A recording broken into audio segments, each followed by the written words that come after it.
Shalom, shalom, shalom, shalom. Senang bisa berjumpa kembali bersama saya dari channel IKIM, Iman Kristen Indonesia Menjawab. Soft way is the best way.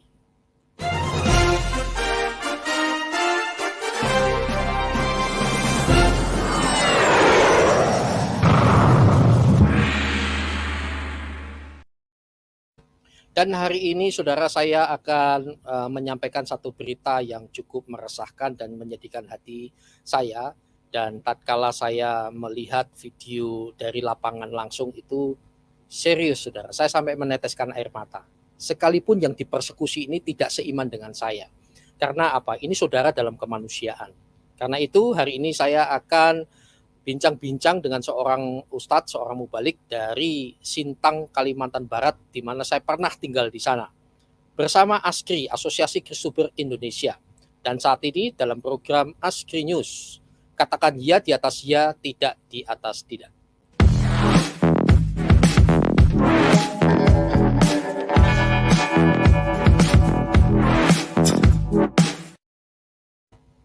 Nah, saudara, ada satu kabar yang sangat menyedihkan bahwa di Sintang baru saja terjadi penggerudukan ya, massa datang ke sebuah masjid dari jemaah Ahmadiyah Indonesia.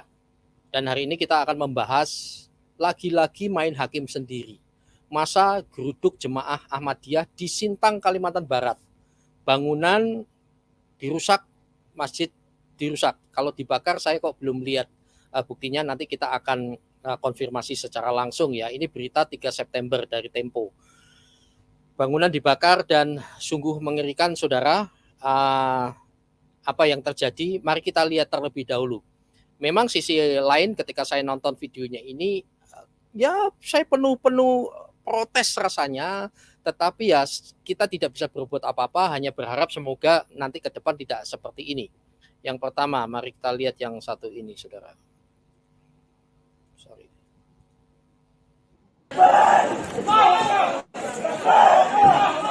Masa berteriak-teriak takbir sudah dihalangi, tapi ditembus blokadenya.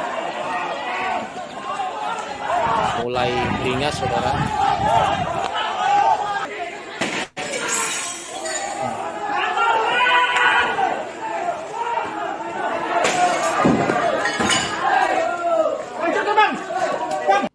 Nah, orang ini sudah siap-siap bawa palu godam, saudara. Ini yang 5 kilo ini yang dibawa ini.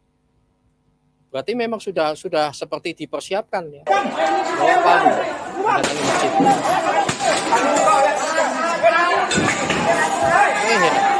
Seperti kesetanan begitu.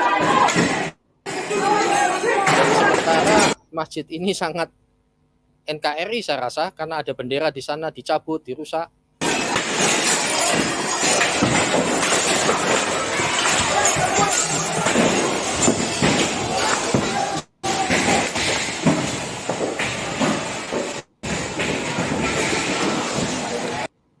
Ya, ada tentara juga cuma berdiri-berdiri. Saya ngerti lah rasanya di amok masa begini, saya pernah ngalami saudara ya. Cuma wibawanya itu loh.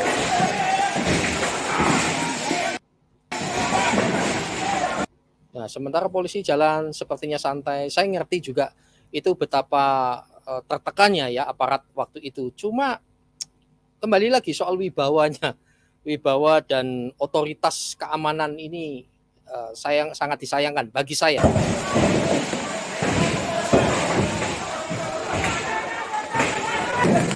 Kondisi terkini.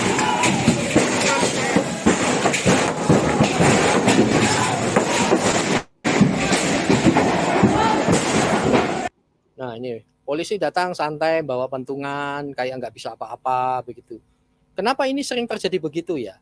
Dulu yang mengenai gereja juga begitu, nggak bisa apa-apa. Terus ini masjid Ahmadiyah juga gitu, santai gitu ya. Maaf Pak Polisi, saya bukan mengkritisi Anda, tetapi ya saya berbicara sebagai kemanusiaan ya terheran-heran saja. Lanjut.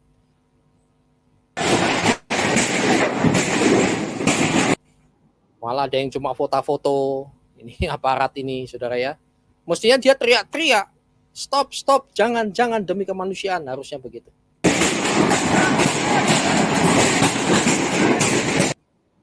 Apa nggak bisa digebuk itu orang yang anarkis?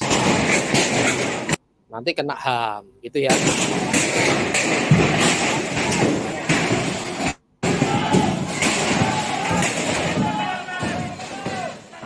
Ya ini saudara di Kabupaten Sintang, Kalimantan Barat ya. Saya pernah di sana di daerah Lubuk Resam, di daerah Putu Sibau. Selanjutnya yang kedua. Semua ada SOP-nya. Jangan melanggar hukum. Ini polisi ini cukup bagus bagi saya. Semua ada SOP-nya, semua ada SOP-nya. Saya Islam, kita Jumatan bersama, tapi dibakar. Sama-sama habis sholat Jumat. Kalian. Ya, kita sama-sama habis sholat Jumat. Ya. Ini beda. Sama. Saya juga tidak setuju dengan yang Iya, makanya minggir. Nah, ini menarik saudara ya. Nanti saya kupas. Saya Islam, saya juga nggak setuju dengan Ahmadiyah. Ya kalau gitu ya. Tetapi dia mengatakan sama, walaupun saya tidak setuju. Nah, ini masih bijaksana, tapi kita ikuti lagi. Nah, ini kan kelihatan ininya ya. SOP dari mana? Ya jelas ada lah. Apakah dengan merusak, menghancurkan itu SOP? Mari belajar. Kita ngomong dulu. Ada ngomongnya. Jangan melanggar hukum, saudaraku. Kita sama-sama habis sholat Jumat. Bang, ini abang Islam bukan? Islam. Itu Islam tahu enggak keresahan orang ini? Itu Islam bukan?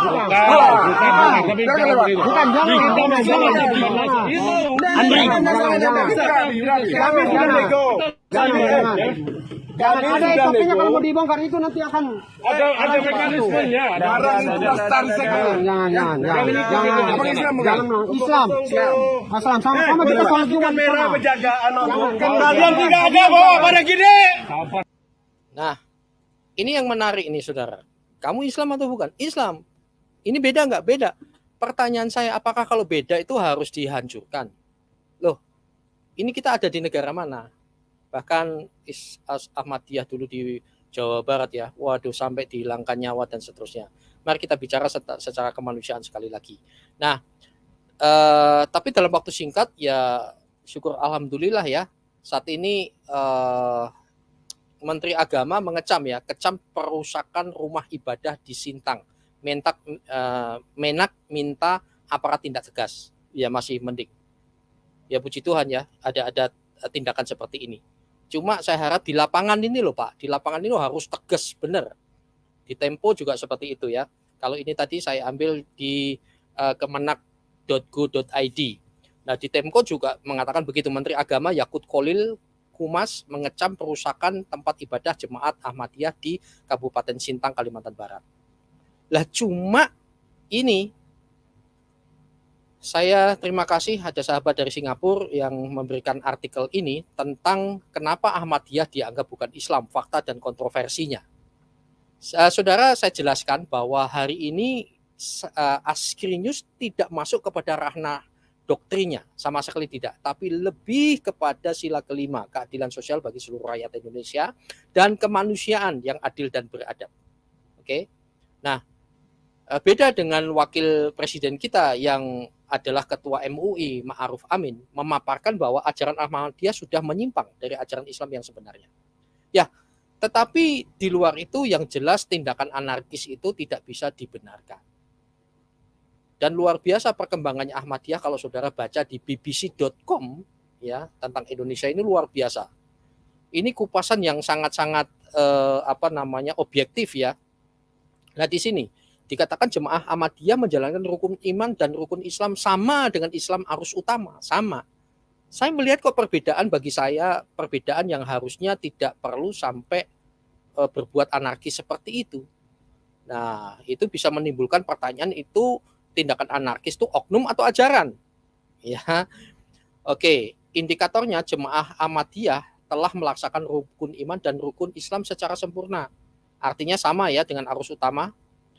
Nah, kemudian ini masalahnya nih saya lihat nih saudara ya. Mengapa persekusi terjadi di Indonesia? Saudara saya bacakan. Meskipun pada awalnya Ahmadiyah relatif dapat diterima oleh umat Islam di Indonesia, para ulama terang-terangan tidak menyukai Ahmadiyah setelah organisasi Rabitah Alam Al-Islami menyatakan Ahmadiyah bukan Muslim. Ini akarnya nih. Lalu tambah akar ini, maka Majelis Ulama Indonesia mengeluarkan fatwa sesat terhadap Ahmadiyah pada tahun 1980.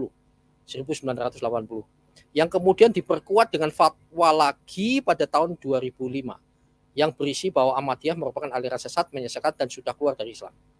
Sehingga itu seolah itu legitimasi untuk melakukan tindakan anarkis seperti ini. Saya punya videonya yang ngeri sekali, saudara. Ngeri sekali. Saudara, akhirnya imbasnya luar biasa ya. Imbasnya adalah banyak serangan fisik. Imbasnya dari fatwa MUI ini dituding memicu kekerasan atas nama agama. Ya, karena fatwanya itu ya, saudara. Ini tahun 2011 ini. Ya, di mana ini? Di Cikesik. Saya ada videonya di mana manusia itu diperlakukan seperti anjing, dibunuh 9 rupa. Padahal perkembangannya Ahmadiyah luar biasa ya. Ini sudah di 210 negara, 10 juta orang berdasarkan data JAI pusat. Ini di Indonesia ini sudah ada 500.000 orang jemaahnya. Tetapi saya rasa sudah berkembang cepat ini ya, sudah berkembang cepat. Bahkan sampai di London dan lain sebagainya. Oke, saya tidak berlama-lama, saudara. Saat ini kembali lagi kita, saya tidak ingin asal jeplak, asal ngomong, saudara.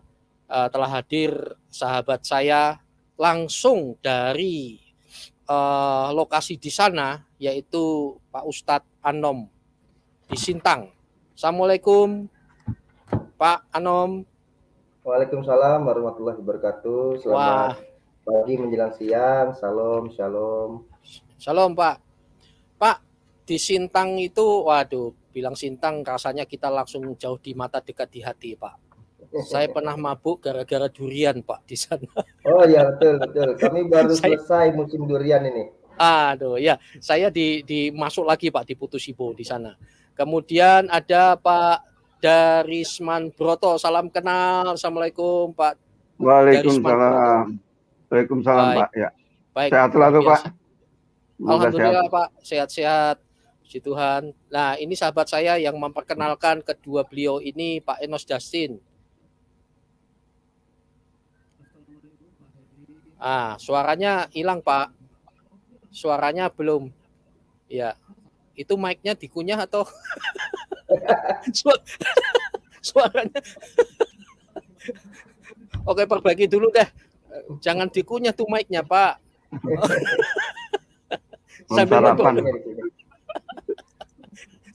Oke, kita mulai dengan tertawa dulu.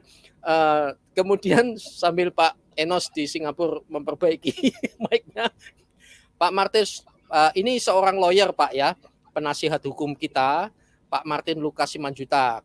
Horas Bang. Horas. Shalom. Ya. Assalamualaikum. Baik.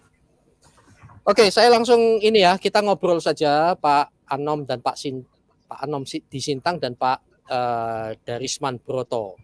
Saya mau tanya dulu nih Pak Anom, di masjid tersebut itu udah hadir atau sudah berdiri sudah berapa lama Pak?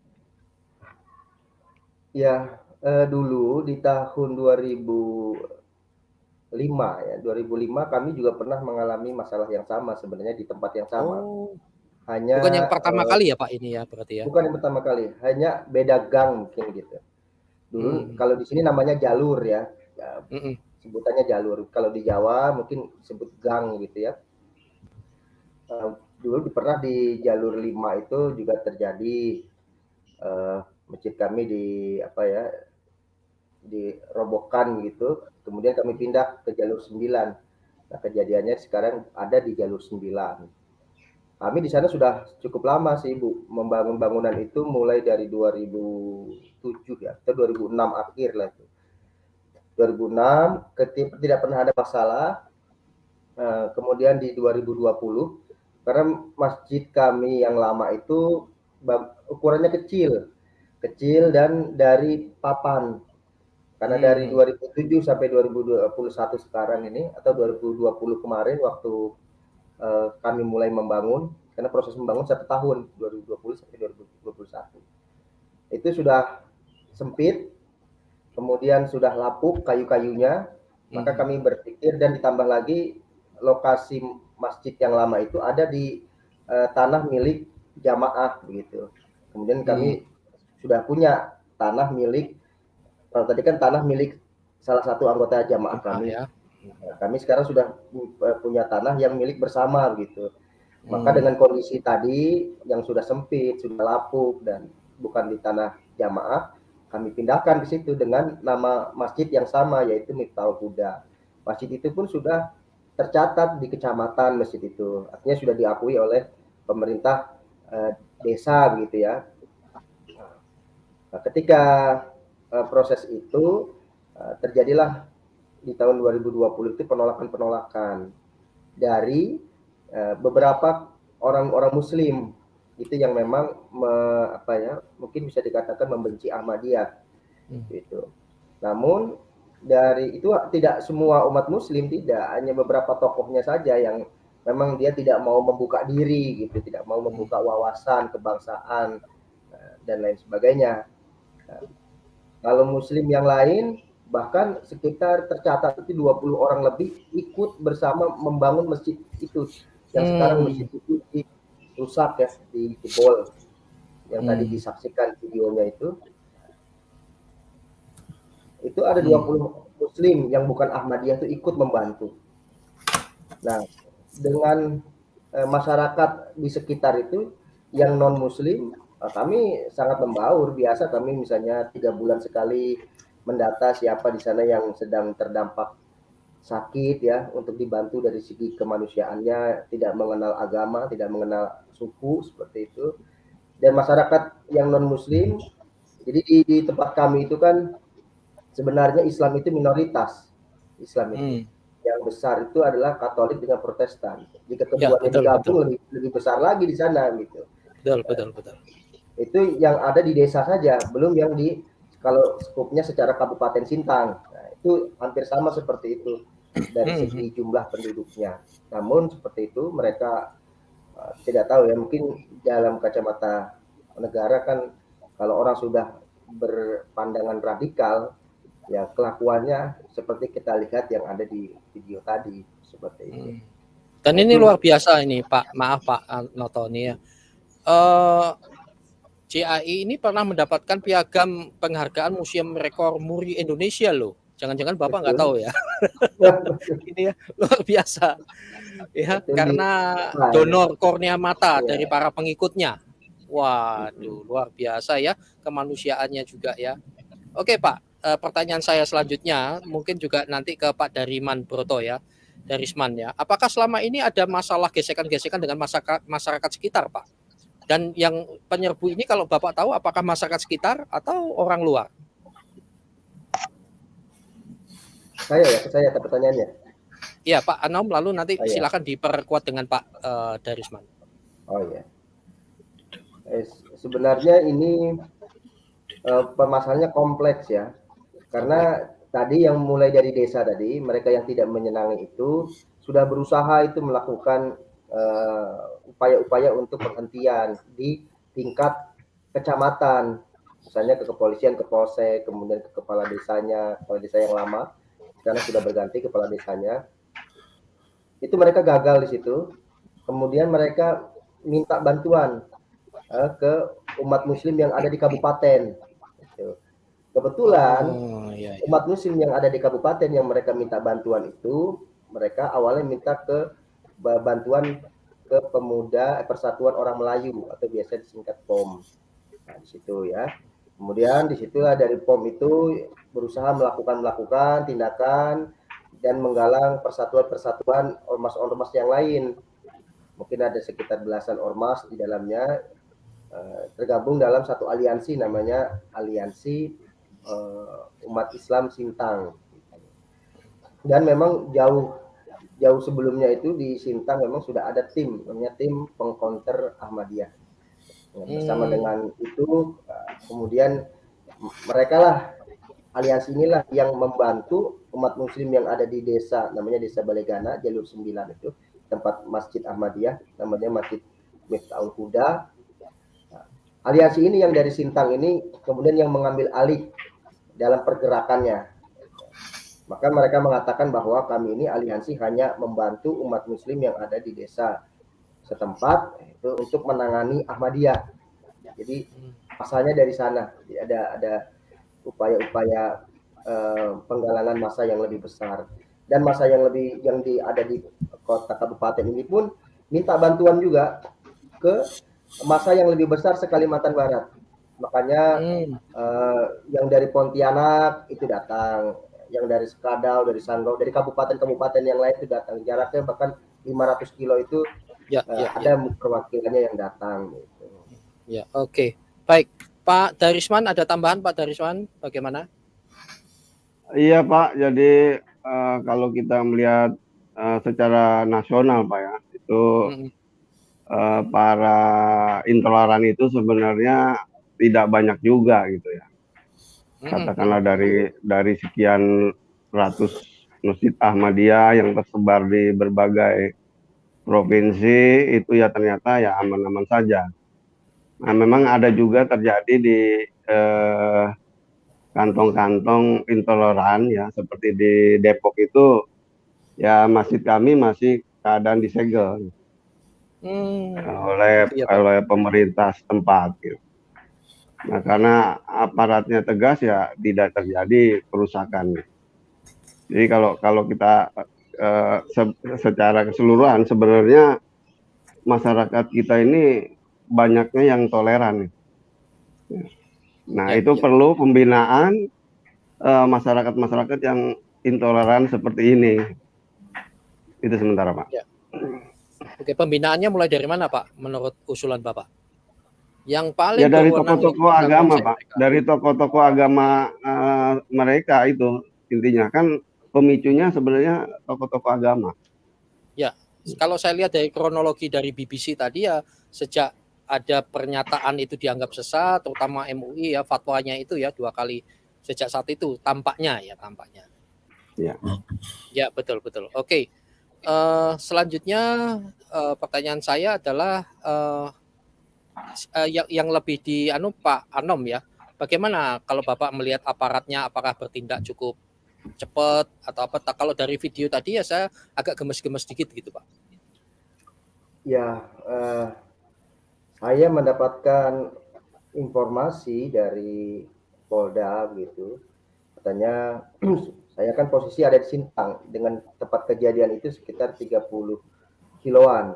Saya ketika mau menuju ke arah sana, mau masuk ke lokasi yang di video itu, saya dikontak oleh ya kawan dari Intel Polda mengatakan ada 300, nah Pak Ustadz ada 300 brimob nanti akan turun gitu.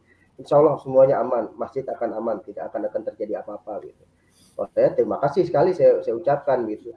Kemudian saya menujulah ke arah Masjid Miftahul Huda itu yang jaraknya 30 kilo itu sekitar 7 kilo sebelum di masjid itu ada mobil masuk dari Polres Kadau gitu ya. Memang coba kita bayangkan Brimob 300 diturunkan. Kemudian dari Polres Kadau yang saya lihat itu 4 mobil besar pengangkut polisi itu. Kemudian dari Melawi pun turun juga 2 mobil yang saya lihat. Dari Sanggau pun turun 2 mobil yang saya lihat. Belum dari kepolisiannya, belum TNI itu banyak di sana. Sedangkan jumlah massa yang saya lihat itu di bawah 100 itu. Mungkin 70 hitungan saya. Kalau kita simak di video itu kan sudah bercampur ya antara masyarakat yang menonton, kemudian ada polisi yang berpakaian preman yang bergabung dengan mereka begitu. Itu pengamanannya seperti yang tampak di video. Mungkin itu video baru satu yang ditampilkan ya. Saya punya video yang lengkapnya bagaimana dari TNI itu hanya duduk-duduk. Saat kejadian pengerusakan mereka teriak-teriak takbir sambil merusakkan, sambil membakar. Bensin sudah disiapkan begitu ya. Gada segala macam sudah disiapkan. Dari kepolisian, dari TNI itu ada yang duduk-duduk saja. Kebanyakan dari TNI yang duduk-duduk saja, ngobrol, ketawa-ketawa. Ini tadi malah cuma foto-foto bikin video, Pak, yang tadi. Iya, begitu betul memang itu. Yang kerja hanya sedikit sekali. Makanya saya sampaikan Makanya saya sampaikan ke mereka, ke aparat kepolisian itu bahwa ya setelah kejadian selesai itu kan kumpul itu dengan orang Polda, dengan Polres, saya sampaikan kemana kekuatan yang dibilang katanya 300 brimob itu, kemana kekuatan yang katanya mengundang, yang saya lihat dengan mata saya sendiri itu ada dari Polres kabupaten yang lain, mana kekuatannya, berapa jumlah mereka? Saya bilang jumlah mereka tidak lebih dari 100, mungkin hanya 70 saya bilang. Dan mereka hanya menundukkan kepalanya saja, malu dan mengatakan ya memang kami masih lemah di dalam menangani hal ini. Namun memang yang nampaknya yang mereka kejar itu hanyalah pengamanan nyawa manusia. Ketika nyawa manusia sudah aman, ya sisanya itu ya terserah lah. Apakah intoleransi mau hancurkan mau tidak. Yang terjadi adalah penghancuran. Tadi di awal kalau Pak Hedi bilang apakah ada yang terbakar begitu ya. Memang masjid itu tidak terbakar. Masjid itu hanya dijebol kanan kiri itu hancur. Ada upaya juga pembakaran. Waktu itu ketika saya meliput di dalamnya itu ada di saya punya videonya, orang itu melempar bensin, kemudian melempar korek api di sajadah. Dan kemudian ketika saya mengambil video saya kaget, saya teriak, orang itu langsung kabur. Dan itu saya ikut memadamkan bersama dengan kepolisian. Nah yang terbakar hebat itu adalah bangunan di depannya. Kalau di video tadi kita akan melihat tuh ada bangunan di samping masjid itu. Bangunan yang itu yang ludes itu. Ya yang kayu itu yang roboh. Itu total roboh. Roboh karena terbakar. Nah, ini ya. Kalau ini WC ini ya, sampingnya ini WC, WC pun hancur lebur. Ya. Kalau apa salahnya WC? Sedikit, ini dia bangunan tadi sebelah. Bangunan inilah. Bangunan itulah yang ini ya, yang di depannya ya Pak ya. Betul, itu habis terbakar tuh. Sudah tinggal puing-puing. Oh, iya. Baik. Pertanyaan saya nih Pak, apakah Pak Darisman dulu Pak Darisman, apakah ini ada kemungkinannya karena ada kemenangan Taliban Pak, sehingga kok mereka akhirnya bangkit gitu? Kira-kira ada hubungannya enggak Pak? Begini Pak, di kalangan umat Islam sendiri yang di Indonesia itu memang banyak kelompok-kelompok Muslim ya yang kita bisa pisahkan lah ya antara yang moderat dan yang radikal. Nah, itu sudah nyata Pak ya. Apakah ada hubungannya dengan Taliban atau tidak, itu sebelum Taliban pun sudah terjadi pemisahan kelompok pemikiran seperti itu gitu. Itu aja mungkin. Oke, saya setuju dengan Pak Darisman tadi bahwa kelompok intoleran di Indonesia itu sebenarnya kecil ya, sedikit. Cuma kan mereka proaktifnya itu loh Pak. Dan contohnya Profesor Mahfud MD tahun lalu kalau nggak salah di ILC Indonesia Lawyer Club dan di hadapannya Felix Yeo, waktu itu ada Ustadz Zulkarnain almarhum dan seterusnya, sampai mengatakan kalian itu kan kelompok kecil dan kalian cara kampungan. Ini beliau yang mengatakan ya, bukan saya sudah. Ada memang betul ya. Nah, cuma ya itu tadi, kelompok kecil itu kan membahayakan kalau nggak ditindak tegas. Rasanya kok harus segera dari aparat keamanannya. Oke, kita break sejenak. Saya mau tanya dulu kepada Pak Martin Lukas Simanjuntak sebagai seorang lawyer. Kita bicara tentang kemanusiaan ini Pak. Kita iman beda, tetapi kan yang jelas bagaimana menurut hukum yang harusnya diperlakukan dengan tindakan anarkis seperti ini? Ya, shalom Pak Heri. Assalamualaikum untuk saudaraku dalam senegara ya, Pak Darisman dan Pak Anom. Jadi saya lihat ini memang ada semacam kesalahan administratif juga yang turut serta dilakukan oleh jajaran pemerintah ya dalam hal ini di daerah wilayah hukum Pak Anom dan Pak Broto, di mana mereka bersama-sama baik bupati, polisi dan juga dari beberapa jajaran mengeluarkan surat keputusan bersama yang dikeluarkan sekitar tahun 2005 atau 2007 tadi itu saya baca. SKB Pak ya, 2008. Betul tahun 2008. Ya, dalam hal ini urusan beragama dan berkepercayaan itu sudah diatur di pasal 29 Pak Heri di konstitusi kita. Di dalam konsep negara hukum khususnya di Indonesia, seluruh hukum di Indonesia itu bersumber kepada konstitusinya, yaitu Undang-Undang Dasar 1945 dan Pancasila. Di mana di dalam pasal 29 ayat 1 dan ayat 2 jelas bahwa negara menjamin setiap warga negaranya untuk menjalankan agama dan kepercayaannya, Pak. Di situ ada frase kepercayaannya. Jadi, jika terhadap penghayat kepercayaan saja kita sekarang sudah diberikan hak untuk beribadah, bagaimana dengan teman-teman ini dari rekan-rekan dari Ahmadiyah ini ya?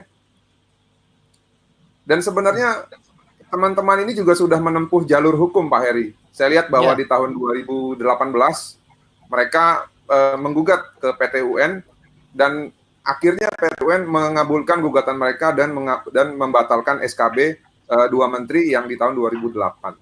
Saya pikir itu keputusannya sudah tepat karena memang dalam hal ini daerah itu tidak punya hak untuk membatasi ataupun melarang orang untuk beribadah, Pak Heri. Karena itu tugas negara dan sudah dijamin final di dalam Undang-Undang Dasar 1945. Lalu yang jadi permasalahannya adalah setelah teman-teman merenovasi masjid, nggak lama di bulan Agustus keluar lagi SKB yang sama. Ini kan jelas-jelas semacam kayak pengangkangan hukum ya.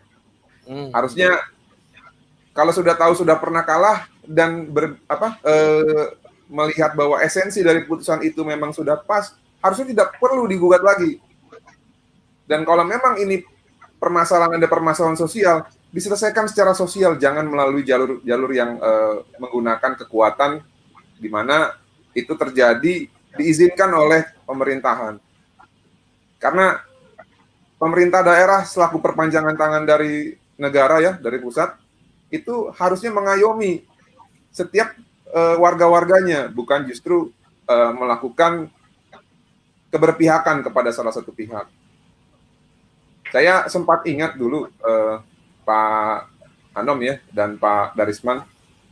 Dulu tuh permasalahannya kalau saya tidak salah ingat, ada penyematan nama Islam sebelum Ahmadiyah, dan beberapa rekan-rekan pernah bilang juga bahwa jika tidak ada embel-embel Islam itu tidak akan dilarang.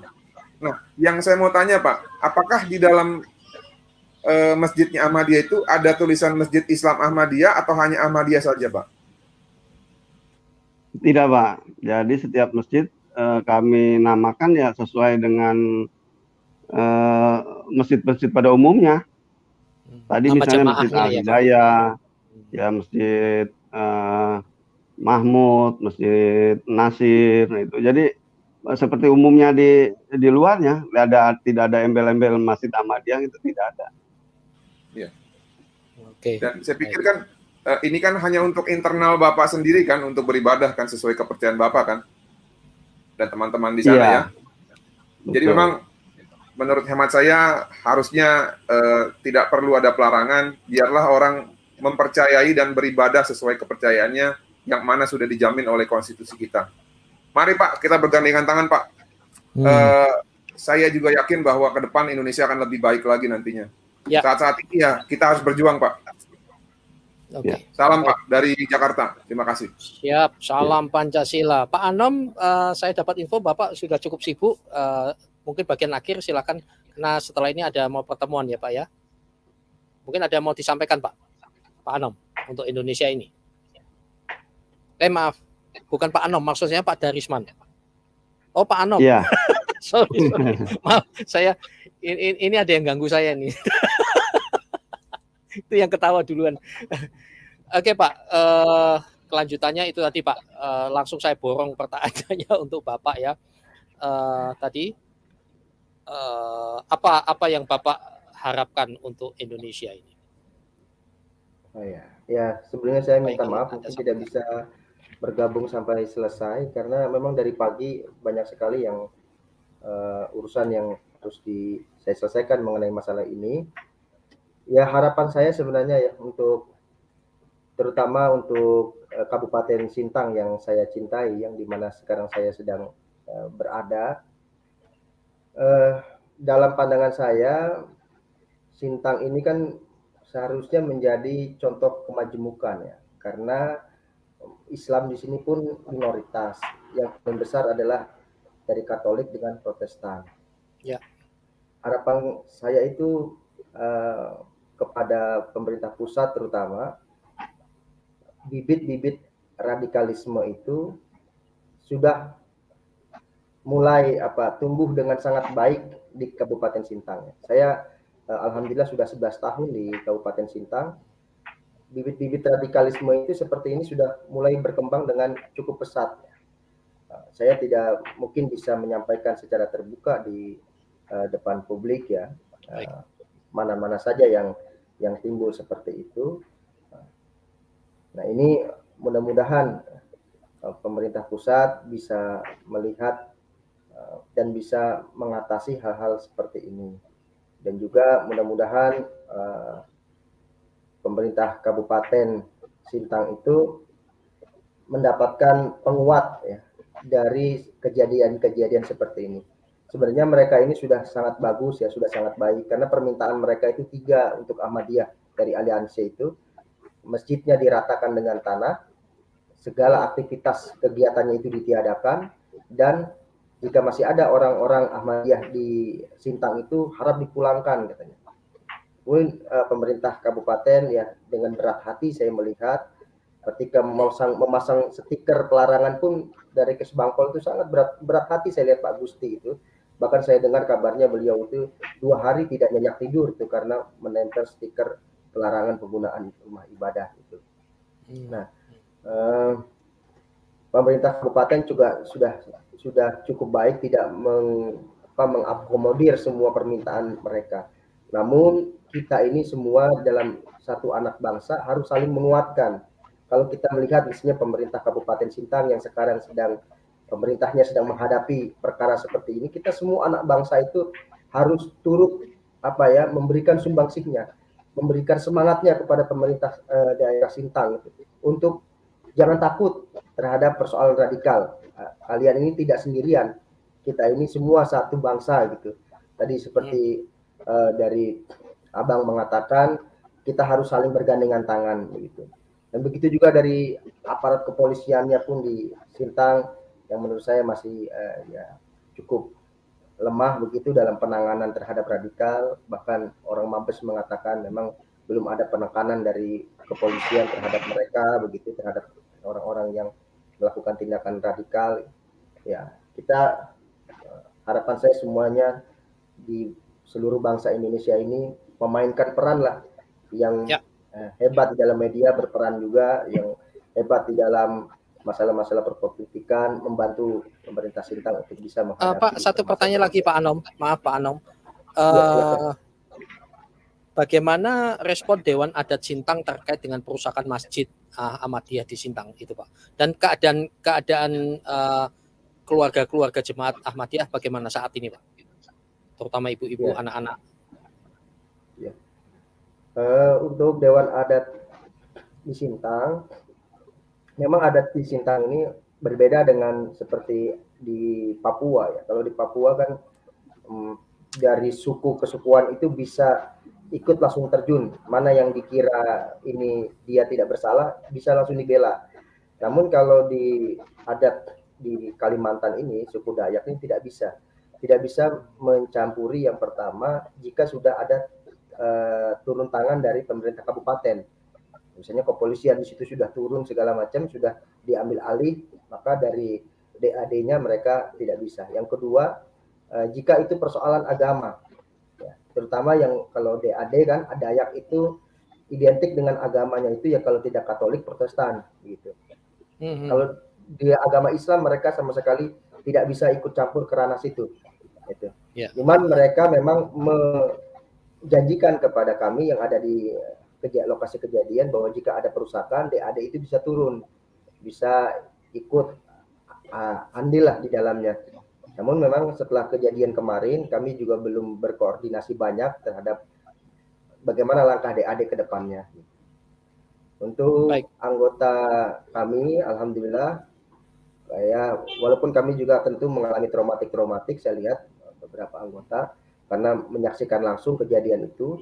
Ada beberapa juga anak-anak yang langsung menyaksikan kejadian itu, walaupun itu sudah sedemikian mungkin kami coba untuk, karena kami sudah melakukan relokasi untuk ibu-ibu dengan anak-anak. Namun memang ada yang satu keluarga yang tidak direlokasi karena memang keinginannya seperti itu. Seperti itu, kondisi semuanya baik-baik saja, tidak ada yang terluka, alhamdulillah, tidak ada yang tersakiti. Rumah-rumah penduduk tidak ada. Baik. Kami berdoa untuk jemaat Bapak di sana, sekiranya aparat bisa turun tangan dengan serius, tidak seperti info tadi dan faktanya di video juga kami lihat, karena kita saudara dalam kebangsaan, Pak. Apa yang Bapak alami itu juga membuat kami juga tidak bisa menerima ketidakadilan ini, anarkisme ini. Amin. Tuhan memberkati, Pak. Terima kasih. Kalau Bapak mau live, silakan karena Bapak ada kesibukan. Amin. Izin saya live ya, Bapak sekalian. Pak, terima kasih. kami menyertai, Pak. Amin. Baik, terima kasih, Pak Anom. Terima kasih. Assalamualaikum warahmatullahi wabarakatuh. Salam. Waalaikumsalam warahmatullahi wabarakatuh. Waalaikumsalam. Pak Enos Justin, Anda yang mempengaruhi saya. Anda yang memberikan info ini ya, dan saya langsung respon, ya ini saudara dalam kemanusiaan, ayo kita expose ini. Apa yang mendorong Anda, Pak, dan tanggapan Anda terhadap pembicaraan selama ini? 2 pertanyaan tadi, Pak. Silakan. Audionya belum keluar, Pak. Audionya belum keluar. Ada something wrong? Atau enggak usah pakai headset atau bagaimana? Setelah Pak Enos nanti Subi ya. Belum? Belum keluar juga, Pak. Mungkin Bapak pakai HP untuk audio. Baik, sambil Pak Enos memperbaiki, kita ke Subi ya, Pak ya. Saya usul, Pak, supaya cepat Bapak pakai HP untuk audionya, videonya pakai yang laptop ini. Pak Subi, halo. Monitor. Ya, selamat pagi semuanya. Pagi. Ya, salam Pak Broto, Pak Risman, ya. Pak Martin, Lukas, Pak Enos, salam semuanya, Pak Heri. Oke, sebenarnya saya tuh terus terang agak marah ya melihat kondisi ini. Ini udah tahun 2021 masih aja nggak selesai-selesai di bangsa kita ini. Kalau saya cek kemarin, saya pelajari mengenai Ahmadiyah ya. Jadi saya cari sumber-sumbernya dari kemarin itu, saya baca-baca. Ya, ingin tahu, saya juga punya beberapa teman-teman yang Muslim, teman-teman baik saya yang Muslim yang juga mengikuti Ahmadiyah, Syiah, dan ada beberapa lagi yang lain ya, yang punya faham yang mungkin agak berbeda dengan yang mayoritas. Yang pertama-tama, sebenarnya mau saya sorot adalah peranan MUI. MUI itu singkatan apa? Ya. Majelis Ulama Indonesia. Nah, pertanyaan saya, ada nggak keterwakilan semua bagian dari Muslim itu dalam organisasi MUI? Ada nggak ulama Syiah di situ? Ada nggak Ahmadiyah di situ? Nggak ada kan? Jadi hanya seperti monoterm. Jadi hanya boleh satu sesuai dengan aliran yang mereka pahami. Begitu, seakan-akan mengangkangi semua kepercayaan yang di Islam yang ada. Dan saya rasa Ahmadiyah fine-fine aja, di luar negeri banyak kok. Yang menentang itu cuma Pakistan. Kalau saya baca ya, yang tidak memperbolehkan. Itu pun juga alirannya sama dengan aliran yang dipakai di MUI. Jadi ini yang cukup aneh. Menyandang nama Indonesia, tetapi tidak menunjukkan keindonesiaan. Ini perlu dipertanyakan, jujur saja mungkin ini terlalu lugas dan mungkin keras, tapi kita harus sama-sama berpikir. Karena sumber permasalahan antar agama itu mayoritas terjadi karena ya ulah MUI sendiri. membuat fatwa, membuat statement, komentar-komentar yang suasananya tuh memanaskan, memperuncing. Jadi Indonesia itu kan kebebasan berkeyakinan. Jadi saya nggak katakan beragama, tapi berkeyakinan. Jadi entah itu dalam bentuk agama ataupun kepercayaan, itu kan dijamin konstitusi, punya hak yang sama. Tapi kenapa pelaksanaannya ini yang agak aneh? Seakan-akan hanya memperbolehkan satu aliran saja. Di Kristen juga banyak paham-paham yang berbeda dengan Kristen mainstream, tapi nggak pernah dilarang. Misalnya seperti seksi Jehovah itu nggak terlarang di Indonesia. Tinggal umatnya saja, umat-umat Kristen yang lain itu juga, ya kalau memang nggak setuju nggak usah datang, nggak usah mengikuti caranya begitu. Tapi bukan berarti punya hak seakan-akan menghakimi, merusak, membunuh, menghilangkan. Berarti ini yang ada yang suatu hal yang agak runyam di dalam organisasi MUI ini. Seakan-akan secara de facto punya hak untuk menentukan ini Islam yang kafir atau Islam yang sah, yang lurus misalnya. Padahal dia dalamnya itu cuma satu kelompok saja, nggak ada yang lain. Ya namanya Perti atau apa itu kan satu aliran, Pak. Hanya organisasi aja namanya beda. Kenapa tidak ada perwakilan ulama Syiah di Indonesia? Padahal Syiah itu di Indonesia ada mungkin sekitar 10 juta. Itu penduduknya besar. Besar. Dan mereka itu underground istilahnya, tidak mengakuinya. Tapi benar-benar dia itu punya. LDII itu malah tidak diapa-apakan. Padahal kalau orang Muslim lain sholat di LDII, itu lantainya dipel loh, dianggap haram. Yang tidak sealiran dengan mereka. Itu semua orang udah tahu itu. Nah, jadi ini agak sedikit aneh. Seakan-akan dimonopoli oleh satu kelompok untuk kebenaran. Padahal sebenarnya nggak boleh. Di waktu pendirian MUI itu didirikan oleh Presiden Soeharto ya, diresmikan, itu dalam satu tujuan dari organisasi disebut untuk menjaga kerukunan antar agama di Indonesia. Ini berarti MUI sudah tidak menjalankan itu. Nah, sekarang malah paham-paham yang Wahabisme itu sangat kuat di dalam MUI. Padahal Wahabisme itu sangat menentang kenegaraan. Indikasi itu Anda lihat dari mana, Pak? Lihat saja penampilannya. Ciri khasnya kelihatan kok, Pak. Cara ngomongnya, penampilannya itu kelihatan sekali. Ya. Kealiman itu sangat ditonjolkan. Makanya orang yang NU itu sering ngeledekin itu riak.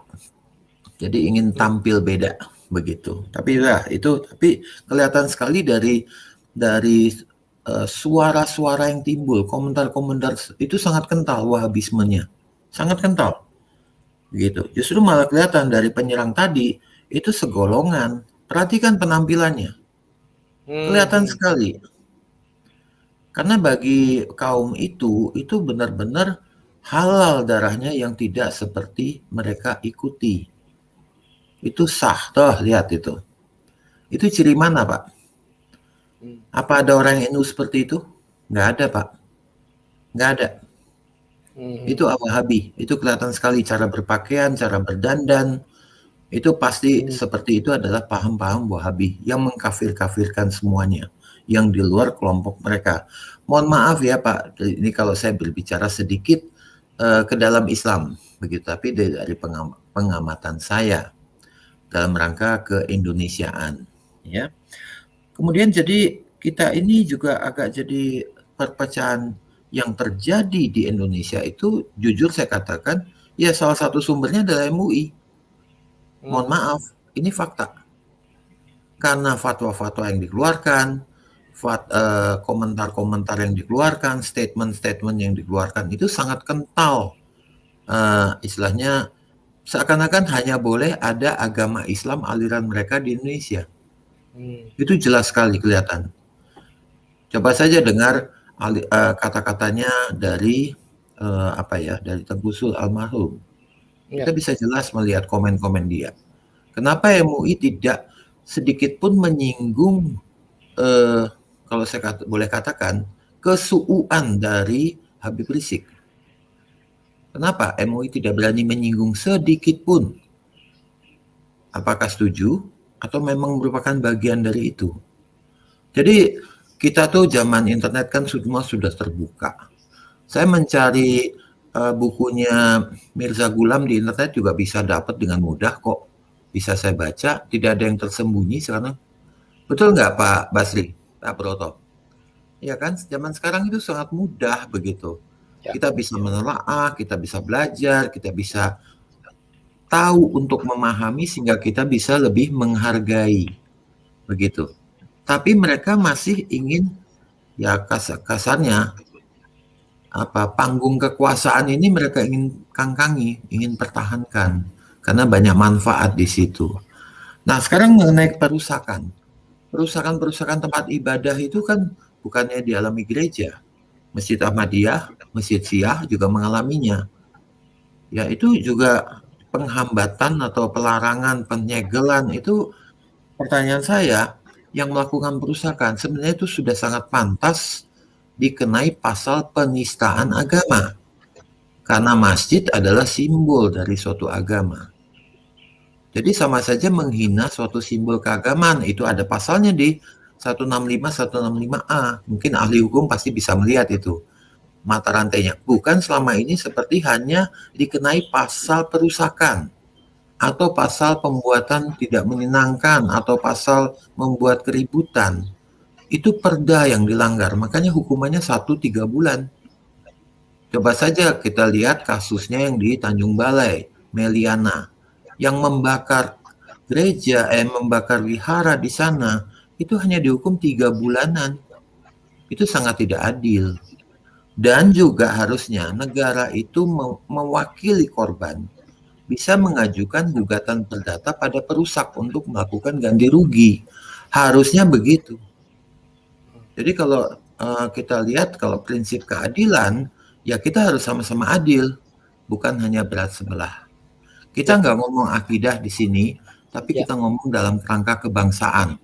Karena kita hidup dalam negara yang sama, bumi yang sama, menghirup udara yang sama, dapat matahari yang sama, melihat awan yang sama. Jadi nggak ada kaitan dengan akidah masing-masing. Itu kepercayaan kita dari hati sanubari kita, dari hati nurani kita. Jadi memang benar ya, ini ini nggak bisa bertindak. Kepolisian juga mereka gamang. Karena tadi yang selalu yang dipakai, termnya yang saya perhatikan dari video itu dan juga di video lain, adalah kamu Islam, kamu Islam. Jadi seakan-akan kalau kamu sama-sama Islam, kamu harus ikut cara saya. Itu dari orang-orangnya. Perhatikan di video ini. Dia berteriak, kamu Islam. Kalau kamu Islam berarti kamu harus ikut. Kalau enggak kamu kafir. Abang Islam bukan? Tuh. Islam. Itu Islam mau enggak keretaan ini? Itu Islam bukan? Jelas kan pemahamannya di situ bahwa kalau sesama Islam harus membantu mereka. Itu selalu narasi itu dikembangkan. Kalau polisi nggak mau membantu, dianggap polisi itu togut. Itu dalam pemahaman mereka seperti itu. Ini mohon maaf ya, mungkin agak keras, agak lugas gitu ya. Tapi ini kenyataan, kita harus terima walaupun pahit. Jadi kepolisian ini terpaksa hanya sekedar menghalau.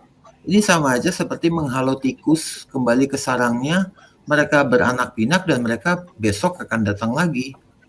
Tidak ada penindakan tegas. Karena ini jujur sudah penistaan agama. Tindakan-tindakan seperti ini. Itu sudah jelas pelanggaran hukum di depan mata. Saya nggak habis pikir kalau polisi tidak mendeteksi hal ini. Ada apa? Itu kita nggak tahu. Tapi itu betul-betul penistaan, Pak. Ya, betul. Setuju. Jadi itu Baik, tadi Pak, saya berikan statement bahwa memang radikalisme di Indonesia itu tumbuh. Ya karena memang ada pemicunya dan ada yang memberikan jalan yang licin. Salah satunya, mohon maaf saya katakan MUI itu sendiri. Yang memberikan jalan yang lebar pada paham radikalisme di Indonesia. Baik. Terima kasih, Pak. Oke, luar biasa. Terima kasih Subi untuk telaahnya. Dan memang betul, saran saya kepada para aparat ya, kepolisian dalam menghadapi hal-hal yang sensitif seperti ini. Jangan masuk kepada ranah perdebatan doktrin Islam atau bukan. Ini bukan masalah Islam, sesama Islam atau bukan masalah itu, tetapi masalah hukum dan prosedur SOP. Tadi kan ngulang-ngulang SOP, fokus di situ aja saya rasa ya. Jangan terjebak dengan soal itu. Kalau enggak ya itu tadi seperti yang disampaikan Subi tadi, benar ya. Akhirnya ya jadi egosentrisnya luar biasa. Oke Pak Enos Justin, setelah itu kita putaran ke Pak Kanuru lalu kita selesai. Silakan Pak. Iya, sudah kedengaran Pak sekarang Pak? Cukup bagus Pak, mantap. Cukup bagus. Ya, terima kasih Pak Heri, terima kasih Pak Darisman, terima kasih juga buat teman-teman yang lain. Setiap kali saya mendengar hal begini itu sedih hati dan marah ya. Kenapa? Karena bagi saya pertama kita bisa berbeda dari segi keyakinan. Dan keyakinan tidak pernah bisa dipaksakan. Kita nggak pernah bisa memaksakan keyakinan orang lain. Kita bisa berbeda dari segi keyakinan, tapi kita pasti bisa ketemu di kemanusiaan. Itu sebabnya selalu saya katakan, jika ada orang yang menyatakan mengenal Yang Maha Kuasa, tapi kemudian dia tidak semakin memanusiakan manusia, menurut saya ada yang salah terhadap pengenalan itu. Jadi, tidak bisa dibenarkan Pak Heri kalau hal-hal seperti ini. Dan yang kedua adalah kita harus membiasakan, dan saya harapkan dengan tayangan ini maka masyarakat Indonesia lebih teredukasi bahwa perbedaan itu pasti ada. Kita hidup di dalam negara yang bukan negara agama. Dan harus dimengerti bahwa akan ada perbedaan. Tadi Pak Subi sudah menyinggung bahwa kita lihat Indonesia ya, kami tidak sepakat dengan iman dari saksi-saksi Yehova, tapi mereka juga mempunyai banyak kegiatan yang juga tumbuh subur di Indonesia. Kalau kita jalan-jalan ke Tebet ya, di jalan-jalan ke Tebet sebelah kiri kalau dari Manggarai itu ada gereja dengan satu palang, jadi bukan palang salib begini, dan itu adalah dari gereja Mormon, dari orang-orang suci zaman akhir. Ada gerejanya. Maksud saya apa Pak Heri atau Pak Darisman di sini? Indonesia harus dibiasakan, diajarkan, diedukasi bahwa namanya perbedaan pasti ada. Dan kita bukan gara-gara perbedaan itu kemudian akhirnya kita mempersekusi apapun alasannya. Kita bisa berbeda dari segi ajaran, kita bisa berbeda dari segi pemahaman dan sebagainya, tapi tidak ada yang bisa membenarkan kalau itu terjadi persekusi. Itu sebabnya kejadian di Sintang menurut saya harus kita tolak, harus kita katakan bahwa itu tidak manusiawi. Apapun agamanya. Kalau itu dilakukan Kristen, kita tolak. Nggak bisa. Dilakukan oleh agama lain, kita tolak. Karena nggak bisa dibenarkan hal seperti itu. Dan saya harapkan pemerintah itu bisa lebih tegas dalam hal ini. Tadi semua rata-rata suaranya sama, supaya tegas. Kalau tadi Pak Ano menyatakan bahwa cukup banyak sebenarnya di sana, tapi duduk-duduk saja. 300 loh Pak, 300 yang datang. Iya, saya rasa janganlah dibiarkan. Karena sekali dibiarkan nanti akan mengakibatkan dianggap sebagai pembenaran. Gitu. Jadi biarkan sekarang mari masyarakat Indonesia terima perbedaan. Kalau nggak setuju, ayo masuk ke dalam ranah diskusi. Bukan ranah terang-terangan, bukan ranah bakar-bakaran kayak gitu. Saya rasa, ayolah kita mulai. Saya harapkan tayangan Istikim, kemudian Astrid ini saya dengar juga ditayangi oleh berbagai macam channel YouTube ya Pak. Nah ini mendewasakan masyarakat Indonesia Pak Hari, supaya kedepannya kita lebih dewasa. Oke, perbedaan ada, saya tidak setuju dengan perbedaan Anda. Saya tidak bisa menerima perbedaan pendapatnya, tapi titik di situ. Kalau nggak setuju, ayo kita diskusi. Kalau masih tidak setuju, ya kemudian kita cari jalan-jalan yang memang bisa diterima secara nalar. Kalau tadi itu, saya terus terang berpikir, ini apa sih sebenarnya? Kok marahnya begitu, bukan bakar ya, tapi maksudnya merusaknya seperti itu. Dari saya kira-kira begitu Pak Heri. Jadi biarkan, mari sama-sama kita masyarakat Indonesia, pesan saya sebagai warga juga, ayo kita dewasa yuk. Kita dewasa menerima perbedaan, jangan lagi lah kayak begini. Tadi sebenarnya ada saya mau tanya satu kepada Pak Anom. kalau biasanya penutupan gereja itu dimulai dengan kata-kata tidak punya izin. Saya nggak tahu di dasarnya sama apa enggak. Tapi karena kalau Indonesia kan banyak ya gereja ditutup nggak punya izin, belum dapat izin. Kalau kira-kira begitu Pak Heri dari saya. Terima kasih banyak waktunya. Baik. Pak Kanuru silahkan, setelah itu Pak Darisman, lalu kita ke Pak Martin, telaah hukumnya, lalu kita tutup. Silakan Kanuru. Baik, terima kasih Pak Heri. Pertama saya mau katakan ini harusnya menjadi concern kita juga sebagai orang Kristen, karena orang Kristen itu mencintai keadilan. Jadi kita bukan hanya bersuara ketika kita yang menerima ketidakadilan, tidak boleh seperti itu. Ya. Bukan hanya ketika gereja ditolak, kita dipersekusi baru kita bersuara, tetapi ketika ada salah satu anak bangsa yang mengalami seperti yang dialami saudara-saudari kita Muslim Ahmadiyah ini, maka sebagai orang Kristen yang benar, mestinya kita harus bersuara. Maka saya setuju apa yang dilakukan oleh Askri, dan saya berharap ini kita terus lakukan pantauan begitu ya, dan bila perlu kita memberikan penetrasi sehingga ada tindakan hukum yang diambil oleh kepolisian terhadap para pelaku. Karena jelas-jelas ini mereka melanggar peraturan dan undang-undang yang berlaku di bangsa dan negara ini. Lalu setelah itu konsekuensi hukum apa yang para pelaku itu hadapi. Ini perlu kita kejar sehingga tidak ada lagi terjadi kejadian-kejadian serupa. Ini sangat memalukan. Dan kemudian kedua, ini juga menjadi salah satu pertanyaan dari saya untuk saudara-saudari saya di Kalimantan Barat. Sepengetahuan saya Kalimantan Barat itu adalah tempat yang aman, damai, toleran begitu.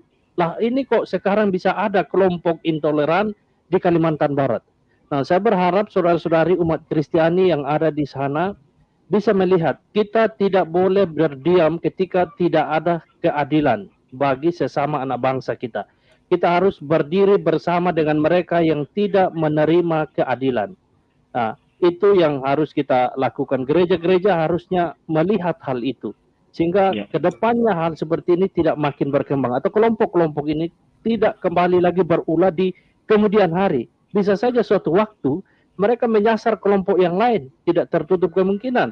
Dengan konsep mereka saat ini bahwa di luar daripada agama mereka itu tidak layak beribadah, tidak layak untuk tinggal di area sekitar mereka, maka suatu waktu nanti kelompok lain, misalnya kelompok Kristen pun, itu bisa menjadi musuh mereka. Maka saya berharap orang Kristen termasuk pemerintah di Kalimantan Barat bisa segera melihat hal ini sebagai bibit persoalan ke depannya yang harus segera dibenahi sehingga tidak lagi terjadi kejadian-kejadian serupa. Itu saja dari saya Pak Heri, terima kasih untuk siaran ini sangat-sangat luar biasa mencerahkan. Tuhan berkati. Baik. Oke, saya akan luruskan ya, ini mewakili si Archimedes ini dasar oten bahas agama orang lain. Ini kami tidak sedang membahas akidah ya, tapi membahas tentang keadilan sosial bagi seluruh rakyat Indonesia. Saya yakin kamu tidak hafal Pancasila dari sila pertama sampai kelima. Mungkin hanya sila pertama saja. Ya, mungkin Pak Heri mungkin yang berkomen itu tidak hadir dari awal. Jadi mungkin harus dijelaskan bahwa kita tidak sedang membahas doktrin atau kita yang kita bahas adalah kemanusiaannya. Ketika kemanusiaan itu dipersekusi, siapapun agamanya, siapapun yang melakukannya harus dikritisi. Ya, betul. Jadi mungkin itu harus jadi sekali lagi jangan salah paham, kita tidak mengutak-ngutik agama orang lain, bukan. Ya, enggak apa-apa. Kira-kira begitu Pak. Ya, oke, maklumi. Cuma ya jangan diterusin ya, Archimedes. Karena dasar kita begini, termasuk yang Kristen, ngapain urus yang itu? Loh, begini loh. 1 Korintus 13 ayat 6, ia tidak bersukacita karena ketidakadilan, tetapi karena kebenaran. Sekalipun mereka itu Islam, itu saudara sebangsa, dan kita tidak bersukacita kalau mereka dipersekusi. Begitu loh. Nggak bisa coba. Tadi kalau Anda lihat yang di sini tadi ya, yang teriak-teriakannya dia ya, kamu Islam atau bukan? Islam, tapi mereka Islam atau bukan? Bingung kan? So itu polisi jangan masuk ranah akidah, tetapi ada ranah hukumnya. Jangan layani itu masalah-masalah doktrin itu. Akhirnya karena beda, apakah beda berarti harus dihajar? Kan tidak begitu. Nah itu tidak adil. Ya apalagi tadi ya sudah ada 300 aparat tentara, ternyata duduk-duduk, dan ini yang ngomong Pak Anom ya, saksi mata langsung. Oke, kita bicara tentang kemanusiaan. Saat ini bagian terakhir Pak Darisman Broto, apa harapan Anda untuk Indonesia Pak terhadap hal ini?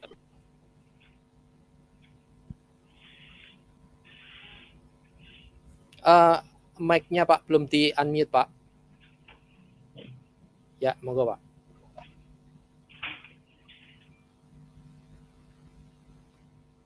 Ya, Oke. sebenarnya ini sebagai tugas negara ya untuk menegakkan konstitusi dan hukum secara adil kepada setiap bangsa ya, setiap bangsa dan setiap suku, setiap orang beragama. Nah, di sini nampak tadi seperti sudah dibahas Pak siapa Sibu apa siapa tentang MUI juga, Subi ya, maaf.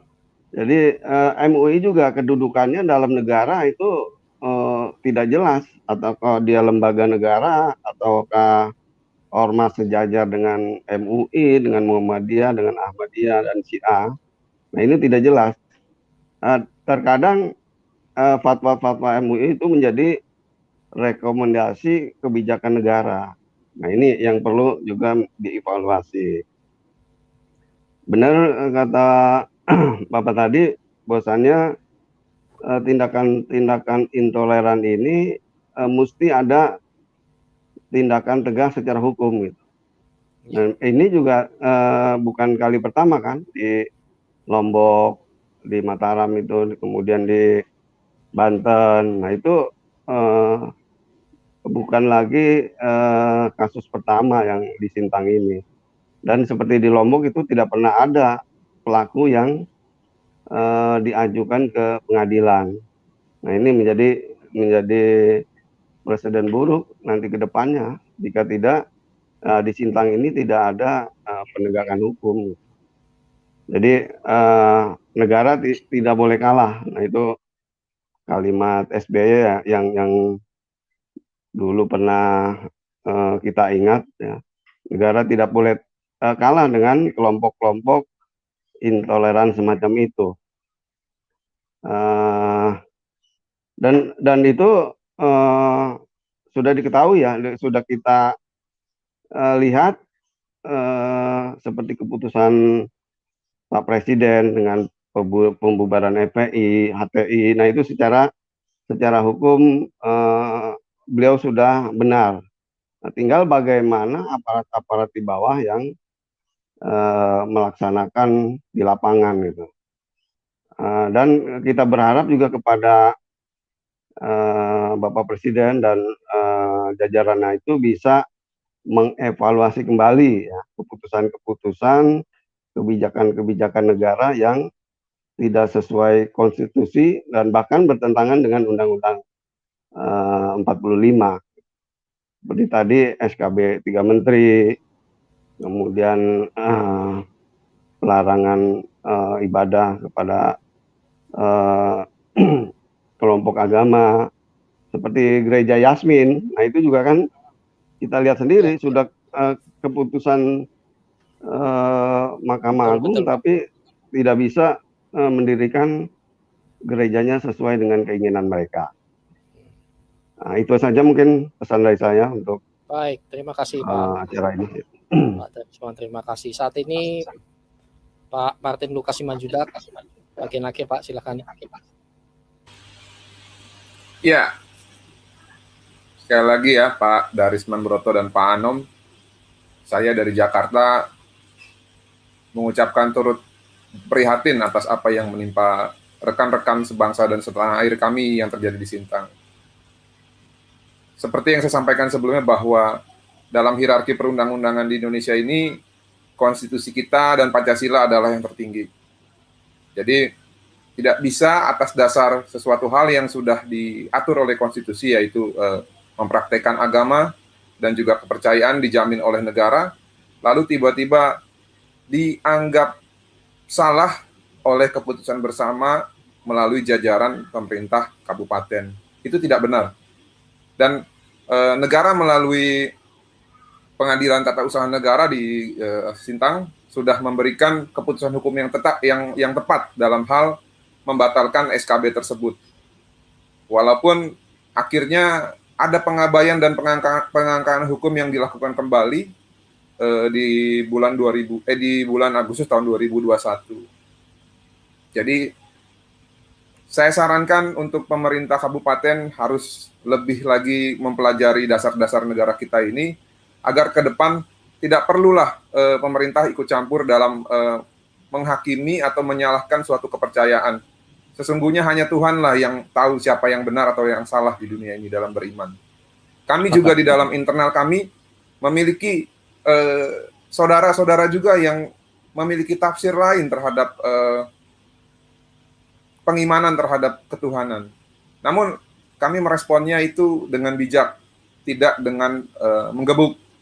Karena yang namanya pemikiran, yang namanya iman harus di-counter menggunakan pemikiran dan iman juga. Maka itu gelarlah dialog. Carilah di mana yang dianggap sesat itu, cobalah sadarkan. Kalau memang kita ini orang yang beriman dan beragama dan bernegara. Tidak perlu kita mengerusak ataupun menghancurkan ataupun membuat suatu tempat ibadah itu tidak bisa digunakan. Karena hakikatnya teman-teman ini semua hanya mempraktekkan apa yang teman-teman percayai. Bagaimana kepada sesama warga negara yang aliran kepercayaan saja kita bisa mengizinkan mereka beribadah, harusnya perlakuan yang sama itu juga bisa diberikan kepada Ahmadiyah. Jika saya menggunakan pemikiran saya sesuai dengan konstitusi kita dan keimanan saya. Saya berharap bahwa ke depan aparat bisa lebih mengayomi dan bertindak tegas terhadap kelompok-kelompok intoleran. Tadi ada narasi yang beredar bahwa ketika suatu kejadian terjadi, aparat sering dipertanyakan, apa agama Anda? Apakah Anda seorang Islam? Tegas saya katakan, setiap aparat yang bertugas buat Indonesia, baik tentara, polisi, hakim, ketika dia menjalankan tugasnya, agama mereka adalah konstitusi negara Indonesia, bukan agama apapun. Setuju. Agama mereka konstitusi. Saya juga sebagai salah satu penegak hukum yang diatur dalam Undang-Undang 18 tahun 2003, dalam menjalankan profesi saya juga agama saya adalah konstitusi. Karena profesi itu bukan ranah pribadi. Jadi jika kita menjalankan profesi kita, jika kita menjalankan jabatan kita harus menggunakan standar kenegaraan. Saya juga di dalam membela seseorang tidak pernah melihat agamanya apa kepercayaannya, apakah dia radikal atau tidak. Yang saya lihat adalah kepentingan dan hak hukum yang bersangkutan dan juga keadilan. Jadi pesan saya untuk semua teman-teman, mari kita bergandengan tangan, urusan iman, biarlah itu menjadi kepercayaan masing-masing. Jika tidak sepakat, lakukan dialog. Pikiran balas pikiran, perkataan balas perkataan. Bukan pikiran dan perkataan dibalas dengan tangan. Karena sesungguhnya hanya orang-orang bodoh lah yang masih suka menggunakan cara-cara anarkis. Terima kasih teman-teman. Shalom. Assalamualaikum untuk kita semua. Terima kasih.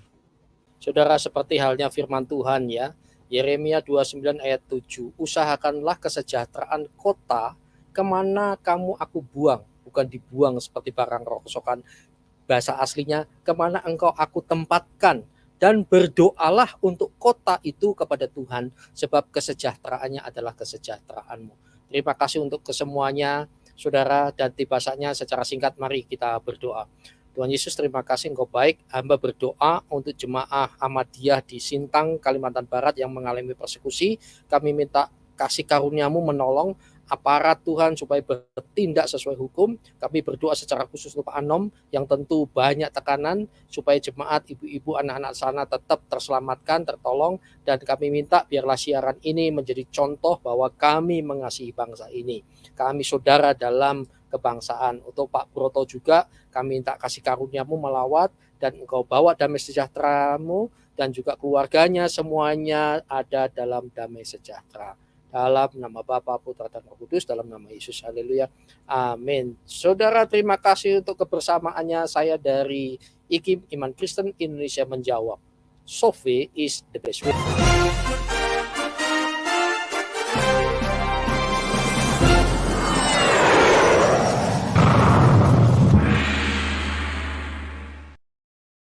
Dan siaran ini disiarkan ke 8 channel khusus tim Askri News, Asosiasi Kristuber Indonesia.